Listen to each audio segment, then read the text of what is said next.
I was lost in the void, my heart had given up and I play for Notts County Women's Football Club, and today we're going to be talking about mental health. breathing. I'm still As a footballer, what pressures do you face? There's obviously there's the natural pressure of performing, isn't there? Yeah. Week in, week out. That constant feeling of you want to do right for your team, you want to perform for each other.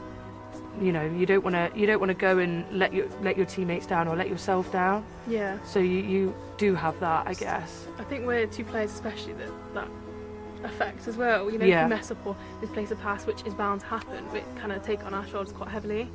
That can be quite difficult at times, can't it? But Yeah, definitely. who can you talk to at the club if you're feeling low? I feel like it's anyone really. Yeah. We have quite a close team bond that I feel comfortable going up to anyone in the team, and I hope anyone in the team feel comfortable Yeah. coming up to me, vice Yeah, versa. definitely. We often, especially ourselves, we're quite close, and if one of us had a bad day or something's happened, it's straight on the phone. And most days are a bad day, but you literally text and know you're going to training Yeah. at night just to get it all sort of out your But system. we can go to the managers. We have Yeah. before, we always do if we're not having a great day, and they're really good at picking up on it as well. And it's quite a family feel club, isn't it? In general, but the women's section kind of reaches on that as well. It's really nice. So can talk about anything. Because I can't we? remember before we played at Meadow Lane, we all had like a chat before of going onto the pitch about how we felt about it, because obviously it was such a big thing, and it Yeah. obviously meant a lot to you and I being Yeah. Notts fans. So sort of that sort of issues around that and how we felt and confidence levels. What are the stigmas attached to having mental health issues? I think a big stigma is that you can't do everyday things. You can't get on and enjoy and have fun because you've got mental health issues. That's not the case at all. You can still go and enjoy things. You can still go and do things Participate in things. and participate and put yourself out there still, even though you are struggling. I think that's a big stigma within. Yeah, there's on like the flip side as well. There's a stigma that everybody that suffers mental health finds it difficult to speak to somebody. Like there are one end of the spectrum to the other. Some people may find it really easy to speak to people. Some people might not. But it's important to not, push everyone under the same kind of umbrella.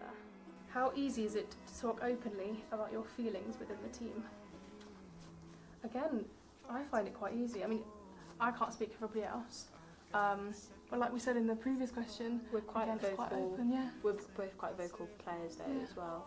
But I feel like even the quieter players on the team, if they did have any issues that they could go to, like an older member of the team, or even just pull Adam aside. There's an element of trust, isn't there? And Yeah. that's really important in a team to be able to feel like you can approach other people. And I do think it happens. We talk outside, like personally, with other players as well, and we are up to date on what's happening in each other's lives. So I'd like to think that.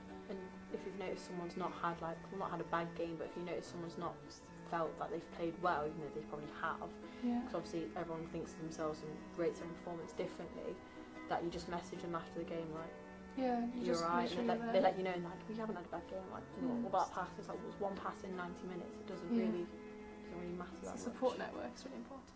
First and foremost, as a member of staff at any football club, you have a duty of care to the player, and that has to be above everything.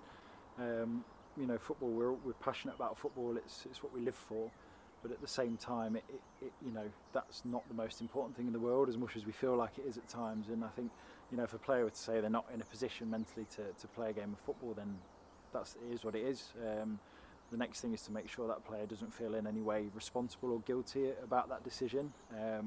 Make sure that they feel okay to have that conversation in the first place, and be able to step aside, and somebody else can fill in, and we can go from there. We can then look at ways at which we could discuss maybe why that arose, or if there's anything that triggered that, or anything we could do as a club or as a staff to help them feel that they wouldn't need to be in that situation again. Whether that be something we can do internally, or whether they need time out. That would be the process I feel like we'd have to go down. I'd like to think there's a real sort of family sort of feel at the club with the players.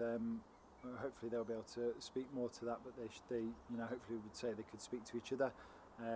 We're, as a staff, always open for players speaking to us about any issues that they're suffering with, or any problems that they might have. We've always sort of said that we're very open to have those discussions and be supportive where we can. Would never affect our sort of team selection or anything like that. We're sort of keen to emphasise that point at the club as well. Obviously, in jobs across all sectors are under pressure a lot of the time, and it's about finding ways to understand that everybody's under pressure and there's stress in every walk of life, whether it be sort of home life or jobs, and finding ways to manage that, finding ways to be able to sort of process that and get about your job without it coming on top of you, or creating safe spaces for people to be able to speak. And I feel, especially at football in the community, we have that. We have sort of staff that understand, especially with the projects we deliver. The management are always sort of really supportive to listen to any issues people have, so that's a really positive side of the work we're in. We have a women's mental health project called Right Mind, sort of using the sort of power of sport, I guess, and activity. They come and do some sort of fitness sessions and just have time to spend time together and share the stories, and that helps their sort of journey through recovery, or to help manage their mental health. And we have a project for men as well called On the Ball, and again it's just through football, so getting these guys to play football with each other. We do tournaments and various other things with them just to get them active and involved in something together as a group. We don't need to go too fast if you want to. Don't need something that won't last if you like to. Oh, you only have to ask, but if you want to, say if you want to, say it, say it. Say it, say it. I tried sleeping,